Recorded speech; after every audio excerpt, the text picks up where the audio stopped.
सेवा का महत्व क्या है।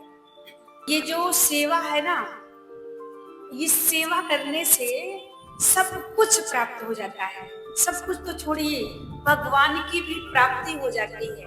कैसे? आइए एक छोटी सी कहानी के माध्यम से समझते हैं कि एक बहेलिया था। वो बहेलिया जंगल में जाता और रोज 10 पक्षियों को मारता और लेकर आता अपने 10 पुत्रों को भोजन कराता। क्योंकि उसके 10 पुत्र थे, तो 10 पक्षी मारता और घर लाता। उसी से उसका घर का खर्चा चलता और लकड़ी तोड़ता बेचता, इसी से उसकी दिनचर्या चल रही। एक दिन उसके मन में विचार आया कि एक मेरा दोस्त या मेरा साथी वो ब्राह्मण है, तो हम क्यों ना उनके घर चले। और उधर ब्राह्मण के भी मन में आया कि हम अपने दोस्त से मिलकर आए। तो एक दिन क्या हुआ कि बहेलिया तैयार हुआ, जंगल जाने लगा पक्षियों को मारने के लिए। तो वो जब रास्ते में गया तो एक गाय वहां पड़ी हुई थी। बेचारी बहुत कराह रही थी, व्याकुल थी, भूख प्यास से तड़प रही थी। तो जब उस बहेलिये ने देखा कि इस गाय को बड़ी भूख लगी है, बड़ी भूख प्यास से तड़प रही है, तो बहेलिया के मन में दया आ गई और उसने जो अपने पास रोटी रखी थी कि वहां जाकर खा लेंगे, वही रोटी उस गाय माता को खिला दिया। आज रोटी का दान किया है, गौ माता को खिलाया। गाय उस रोटी को खाकर थोड़ी सी संतुष्ट हुई है। बहेलिया चला गया, पक्षियों को मारा लेकर आया। फिर दूसरे दिन वो अपने मित्र से मिलने चला। उधर मित्र के मन में भी भाव आया कि मिलने चलूं, परंतु वो ब्राह्मण जो उनके मित्र थे वो किसी कारण से नहीं आ पाए। तो ये बहेलिया चल पड़ा और जब उनके घर गया तो बड़े प्रसन्न हुए।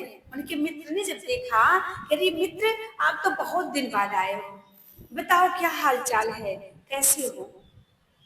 बहेलिये ने कहा क्या बताऊं, मैं तो रोज जाता हूँ 10 पक्षियों को मारता हूँ और मारकर अपने पुत्रों का भोजन कराता हूँ। उसी से हमारा घर चल रहा है, हमारे बच्चों का पेट भर रहा है, उसी से हमारा पालन पोषण होता है।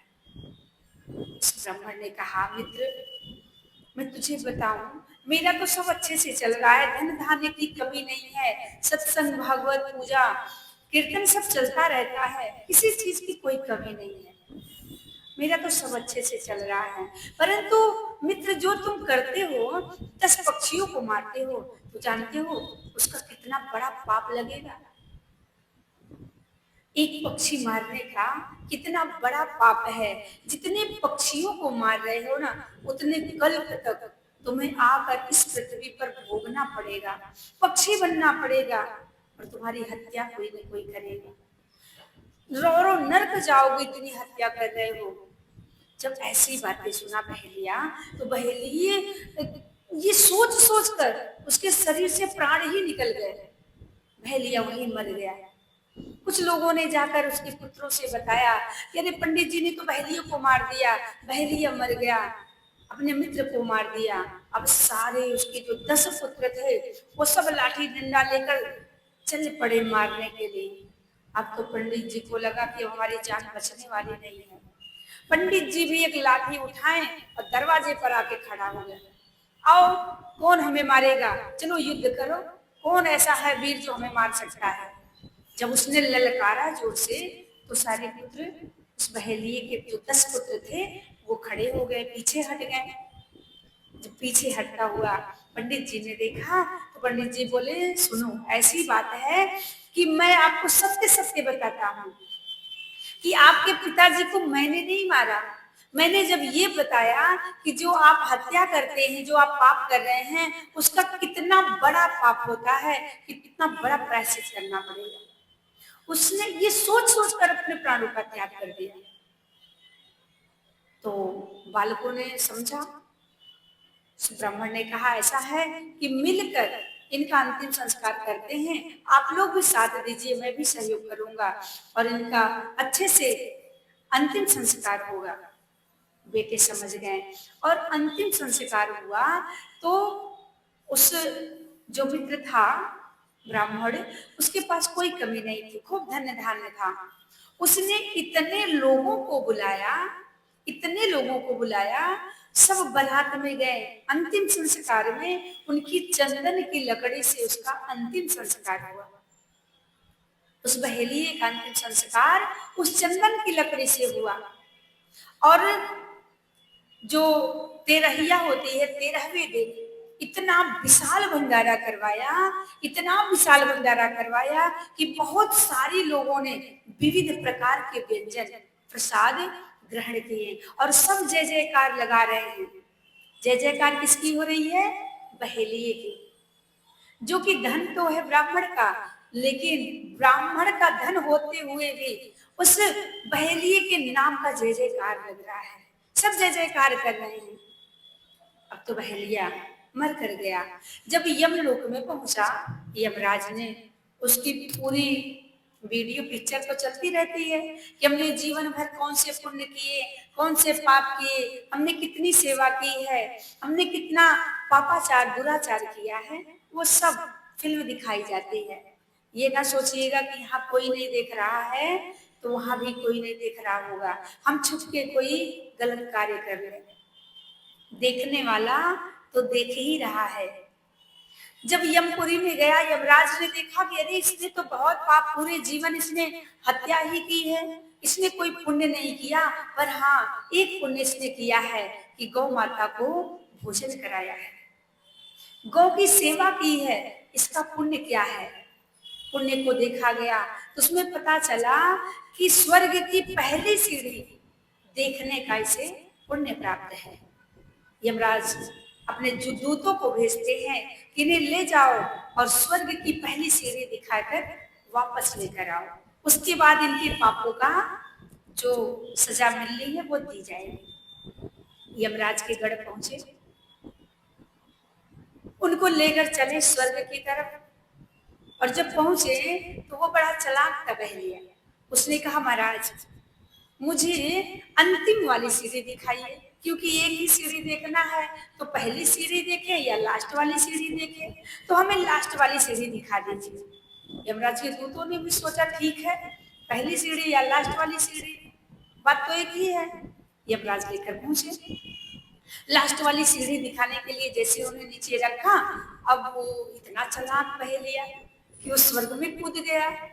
अब स्वर्ग में तो यमराज के गढ़ जा नहीं सकते, अब वो तो वापस चले आए। अब ये टहलते टहलते ही स्वर्ग में टहल रहे हैं, पर उन्हें बैठने का कोई स्थान नहीं मिल रहा है, कोई नहीं दे रहा है, सब भगा दे रहे हैं। बहेलिया टहलता टहलता टहलता भगवान विष्णु लोक में चला गया। विष्णु भगवान सैया पर बैठे हैं, और जब वो गया तो भगवान ने देखा कि इसको कोई नहीं बिठा रहा है। भगवान ने उस बहेलियों को अपनी गोद में बिठा लिया। सारे देवता दौड़े आए कि प्रभु आपने ये क्या किया, आपने ये क्या किया, इस बहेलिये को, ये तो पापी है, ये तो नरकी है, आपने इसे अपनी गोद में बिठा लिया। भगवान ने कहा कि जिसे कोई नहीं पूछता, जिसे कोई नहीं बिठाता, जो मेरी शरण में एक बार भी आ जाता है, मैं उसे अपने आप से दूर नहीं करता, मैं उसे अपनी गोद में बिठा लेता हूँ। इसलिए आज देखिए उस बहेलिये का एक पुण्य, एक सेवा, एक परोपकार आज भगवान की गोद में लाकर बिठा दिया है। इसलिए कहते हैं सेवा का इतना बड़ा महत्व होता है। बहेलिया आज गोद में बैठा है किसके? उस परमात्मा के, उस प्रभु के गोद में बैठा है, जहां तक कोई ऋषि मुनि पहुंच नहीं सकते।